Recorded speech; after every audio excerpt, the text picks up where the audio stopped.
The Select Subcommittee on the Coronavirus Pandemic will come to order. Welcome, everyone. Without objection, the Chair may declare recess at any time. Pursuant to Rule 7D of the Committee on Oversight and Accountability, and at the discretion of Chairman Comer, Mr. Jordan, a member of the full committee, may participate in today's hearing for the purposes of questions. Pursuant to Rule 9D of the Committee on Oversight and Accountability, and at the discretion of the Chair, the Select Subcommittee may recognize staff for questions for a period not to exceed 15 minutes per side after all members that wish to be recognized have been. I now recognize myself for the purpose of making an opening statement. Today, the Select Subcommittee is holding a hearing to examine the drafting, publication, and critical reception of the publication entitled The Proximal Origin of SARS-CoV-2. Proximal origin came to two primary conclusions.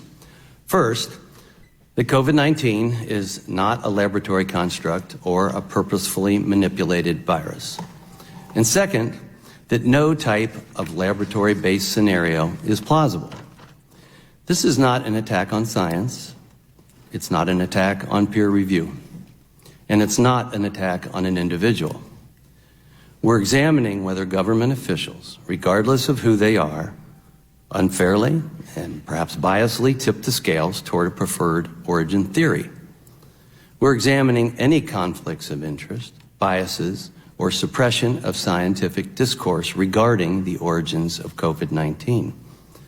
And we're examining the science of proximal origin. Because while I believe it's not solely a scientific question, the science behind the origins is vital. In one word, we're examining the scientific methodology applied to the origins question. In my mind, at this point, I view the processes to be flawed. If we're to do better in the future, we must make every effort to mend our flaws. And overall, we're examining whether scientific integrity was disregarded in favor of political expediency, maybe to conceal or diminish the government's relationship with the Wuhan Institute of Virology, or perhaps its funding of risky gain-of-function coronavirus research, or maybe to avoid blaming China for any complicity, intended or otherwise, in a pandemic that has killed more than 1 million Americans and has had a crushing effect on all of humankind. In the earliest stages of the pandemic, scientists and public health authorities raced to understand this novel coronavirus, called novel for good reason. To understand how it spread, who was at risk, its origins, and most importantly, how to prevent loss of life. As work advanced gradually on most of these fronts, the origins question stalled. Did it come from a natural spillover transferred from a bat to an intermediate source to a human? Or was it the result of a laboratory or research-related accident? In other words, did it come from a lab? Honestly, we may never know with 100% certainty the origins of COVID-19. Especially without full, legitimate cooperation and transparency from all involved. However, we do know some things for certain, that the drafting, coordination, and publication of proximal origin and downplaying the lab leak was antithetical to science. Not my words. That's what Dr. Redfield, the former CDC director and renowned virologist, testified to our Select Subcommittee in March. He testified that science never selects a single narrative. We foster debate, and we're confident that with debate, science will eventually get to truth. Did we do that? That wasn't the case with proximal origin.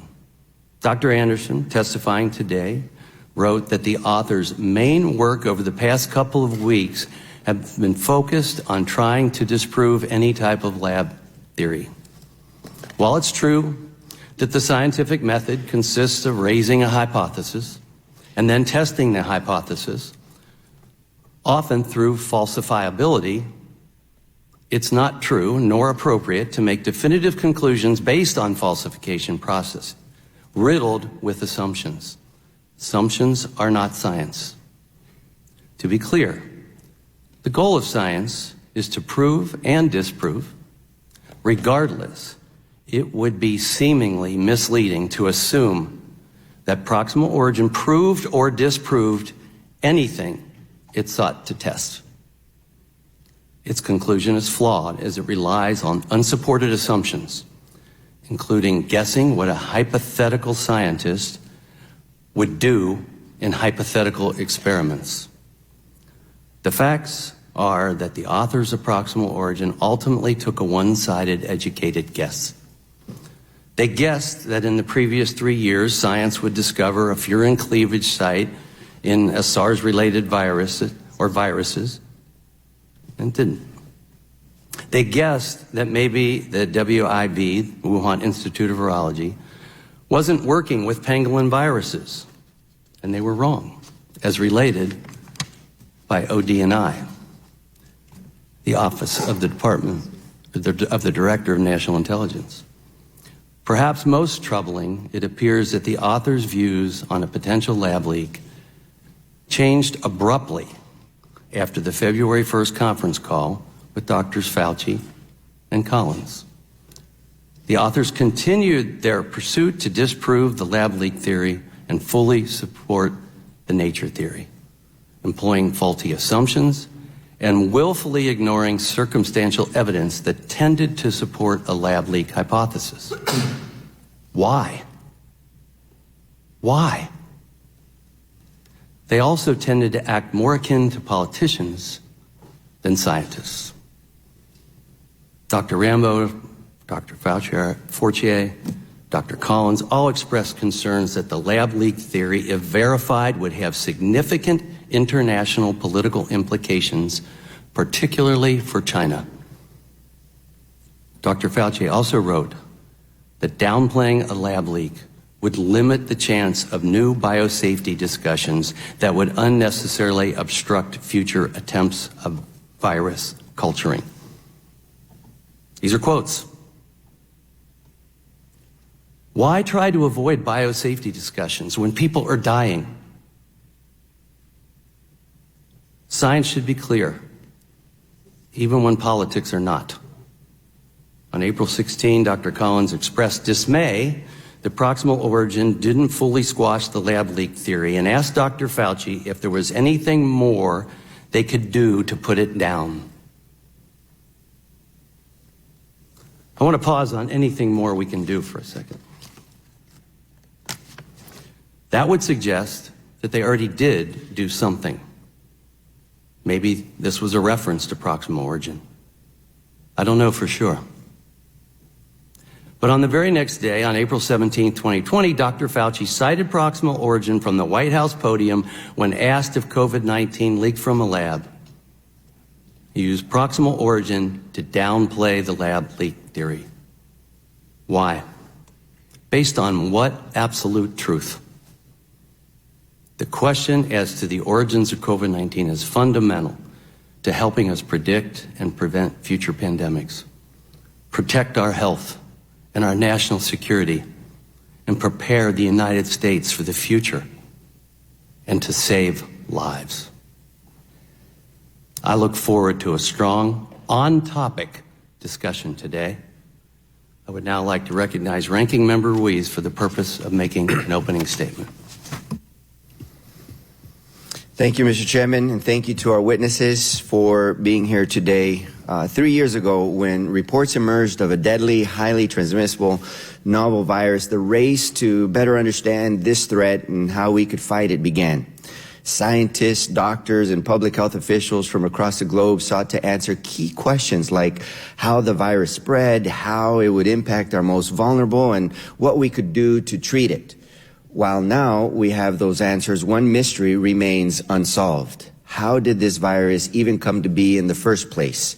Since the first outbreak of COVID-19, researchers in the scientific community have worked tirelessly to get to the bottom of this very issue. Our intelligence community has conducted a sweeping assessment of the novel coronavirus's origins at President Biden's direction. So let me just remind everybody here, there is currently no consensus on how this virus came to be. Whether it came from a lab or from nature is still unknown. Two federal agencies still assess with low and moderate confidence that the virus originated in a lab, and 4 government agencies still assess with low confidence that the virus came about through natural transmission. While the facts remain unknown, we should let our expert communities continue to do their jobs while we as lawmakers focus on policies to help prevent the next pandemic and save future lives. But instead of doing that, we are here interrogating researchers who wrote a paper 3 years ago so that my colleagues can push a partisan narrative and disparage our nation's public health officials and institutions in the process. So let's just be clear. This isn't about building trust in public health and science. No, it's about tearing it down, about manufacturing a problem and manufacturing distrust to justify an extreme partisan agenda. It's about scoring political points by maligning public health officials who worked tirelessly throughout the pandemic to reduce harm and save lives. What's worse is the preconceived conclusions being pushed create confirmation bias that inhibits experts from conducting objective, politics-free, scientific and intelligence investigations to actually help us understand the virus's origins in order to prevent and prepare for the next pandemic. Nearly 5 months have gone by since the start of this select subcommittee. Since then, we focused on the wrong priorities and wasted time on this hyper-partisan investigation, which, by the way, has ended up disproving my Republican colleagues' own theory. So let's go over the facts. The crux of their theory rests on a February 2020 conference call where they say Drs. Fauci and Collins began a campaign to suppress the lab leak theory. Their own investigation has thus far revealed the opposite. In fact, documents and interview testimony provided to the select subcommittee at my Republican colleagues' request confirms that Dr. Fauci and Collins hardly participated on that call. What's more, my colleagues claim that Dr. Fauci and Collins orchestrated the proximal origin paper. Again, their own investigation has thus far revealed the opposite. In fact, the records and testimony of those involved in the paper reveal that Drs. Fauci and Collins, quote, played no role in the drafting of the paper, unquote.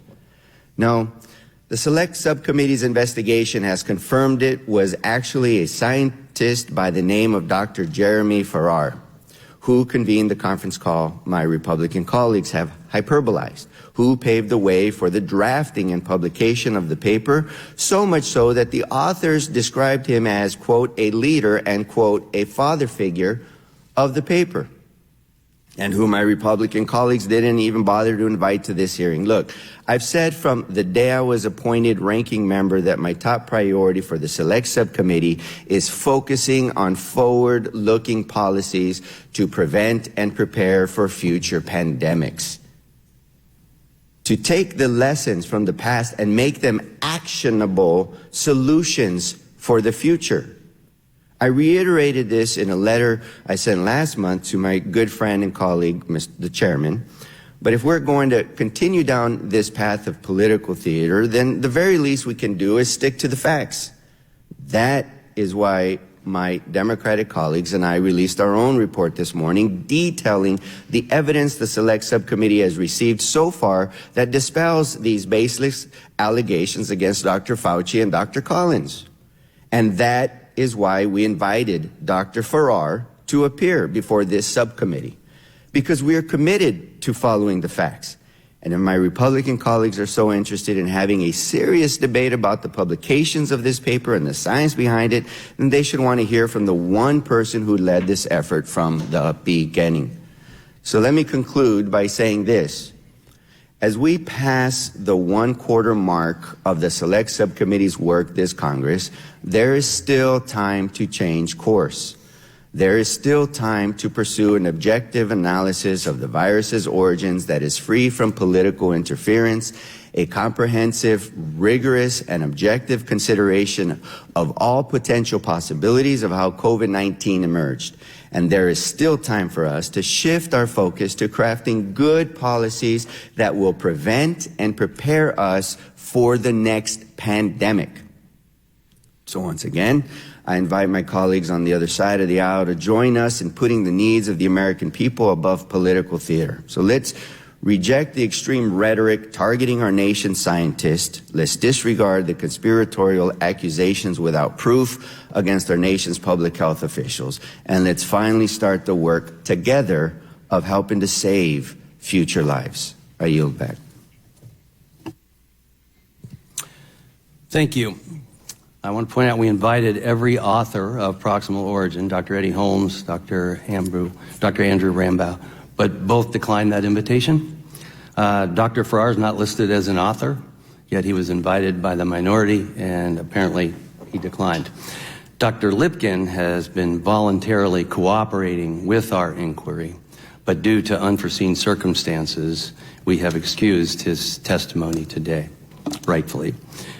And finally, Dr. Michael Farzan's counsel said it would be inequitable and create a damaging misimpression to Dr. Farzan to include him on a panel regarding the paper with the actual authors. So our witnesses today are Dr. Robert Gary. Dr. Gary is currently a professor at the Tulane University School of Medicine. He holds his doctorate in microbiology from the University of Texas, and he is an author of the Proximal Origin paper. Dr. Christian Anderson. Dr. Anderson is currently a professor in the Department of Immunology and Microbiology at Scripps Research. He holds a doctorate in immunology from the University of Cambridge, and he is the corresponding author of the Proximal Origin paper. Pursuant to Committee on Oversight and Accountability Rule 9G, the witnesses will please stand and raise their right hands. Do you solemnly swear or affirm that the testimony that you are about to give is the truth, the whole truth, and nothing but the truth, so help you God? Thank you. You may be seated. Let the record show that the witnesses all answered in the affirmative. The Select Subcommittee certainly appreciates you all for being here today, and we look forward to your testimony. Let me remind the witnesses that we have read your written statements, and they will appear in full in the hearing record. Please limit your oral statement to 5 minutes. As a reminder, please press the button on the microphone in front of you so it is on and the members can hear you. When you begin to speak, the light in front of you will turn green.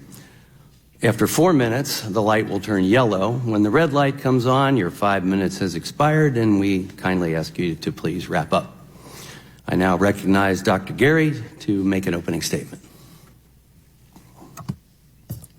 Chairman Winstrup, Ranking Member Ruiz, distinguished members of the subcommittee, thank you for inviting me to testify today. For the last 40 years, I've worked as a professor at Tulane University School of Medicine. I've devoted my life's work to understanding emerging viruses. At the onset, it's important to note that I make these statements in my personal capacity. I'm not speaking on behalf of Tulane University. Although we've all lived through a very challenging viral pandemic, my personal perspective has been different than most. For nearly 20 years, I've worked closely with scientists and clinicians at the Kenema Government Hospital in Sierra Leone. KGH is a major site for research on the virus that causes Lassa fever. 10 years ago, Ebola virus emerged just 50 miles from Kenema. Ultimately, this Ebola outbreak would claim the lives of thousands of people, including dozens of healthcare workers at the Kenema Government Hospital. Having lost many close colleagues to an outbreak of a deadly virus, the December 2019 reports of cases of a novel pneumonia in Wuhan, China were ominous. They raised the specter of a possible impending global disaster caused by a novel airborne virus, one I worried that the world would be ill-equipped to handle. Shortly after the first release of the SARS-CoV-2 genetic sequence, I participated in an in-depth molecular and phylogenetic analysis of the virus with a group of other scientists. We wrote a peer-reviewed publication in Nature Medicine titled The Proximal Origin of SARS-CoV-2. In the paper, we concluded that it was likely that SARS-CoV-2 had evolved naturally. We specifically did not rule out a laboratory origin. Instead, we discussed three possible origin scenarios. The first scenario was direct spillover from a bat to a human. The second was spillover from a bat to an intermediate animal and then to a human. The third scenario was a lab origin. We considered the possibility that some of SARS-CoV-2 features, including a receptor binding domain and a furin cleavage site, may have arisen during passage in the laboratory. We quickly observed these notable features in related coronaviruses, which provided a straightforward evolutionary path for SARS-CoV-2 to emerge in nature. We concluded that natural origin scenarios were most plausible. Based on the then available scientific evidence, we did not believe that laboratory-based scenarios, including bioengineering, were plausible. Much new evidence in support of the natural origin of SARS-CoV-2 has accumulated since we wrote Proximal Origin. The Henan market in Wuhan was shown to be the early epicenter of the COVID-19 outbreak. Most of the earliest diagnosed human cases from December 2019 lived in the immediate neighborhood around this market, including those that did not work or shop there. In contrast, no clustering was observed in 2019 around the campuses of the Wuhan Institute of Virology, as would be expected if entry of SARS-CoV-2 into humans involved a laboratory accident. The distribution of SARS-CoV-2 in the Henan market is also important. SARS-CoV-2 positive samples were clustered in the southwest corner of the market, where live SARS-CoV-2 susceptible mammals were sold. In March 2023, my colleagues and I found that raccoon dog and civet cat DNA and RNA were present in the wildlife stall that contained the highest numbers of SARS-CoV-2 positive samples in the market. This is equivalent to finding a smoking gun carrying the main suspect's DNA at the exact scene of the crime. Theories of COVID-19 must be investigated in a transparent manner. The subcommittee, for example, is told that the cleavage of the furin site reorients the receptor binding domain so that it can specifically bind to a human receptor. This is untrue. The same witness described human arginines, which do not exist. 3.5 years into the COVID-19 pandemic, it is still my opinion that there is no credible scientific evidence for a lab-based origin for SARS-CoV-2. We do remain dangerously ill-equipped to prevent or manage the emergence of novel viruses. I support the efforts of the subcommittee to better understand the origins of coronavirus pandemics. Understanding viral origin plays an important role in developing strong policies to help prevent the next potential pandemic.